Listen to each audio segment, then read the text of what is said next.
So today we are going to harvest some elderberry. As you can see here, the elderberry is mostly a very dark color, almost black or dark burgundy. When the berries are almost all changed colors, it's a good time that you can start harvesting.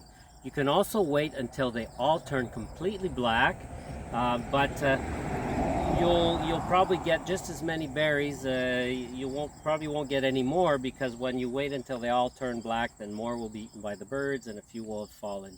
So you can do it one way or the other. Now there are two ways you can harvest elderberry. You can either use a pair of scissors and simply cut this little stem here. Okay. Don't try and pick every single one little elderberry, because you'll never ever finish. So you cut the whole stem of fruit off, okay, and then you put it away.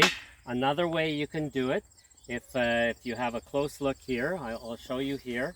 As you can see, you've got the fruit and with the little stems that the fruits are on, and then there's the main fruit stem right here. You can simply break it at the base, and it breaks off very easily, and it doesn't injure the tree, because really this is the fruit. This is almost like an apple stem, but it's the elderberry stem. All right, so that's how it works.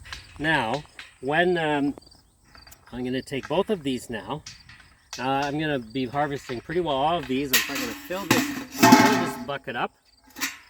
What you can do with this is you take it and you can freeze it right away until you have enough to be able to. What we like to do is make jam or syrup out of it. Some people make wine, but we don't bother with that. So you can freeze it while you wait till you have enough, and then when you do have enough, rather than, some people will tell you to remove all of the elderberries. Now I'm just going to get down over the bucket here, but if you try and do that, it's going to take you a long time to get them off all the stem. People will suggest doing that because they'll say, you don't have to deal with all the stems when you're making the jam and stuff, but you're not going to get all the berries, so you're gonna lose some of your juice.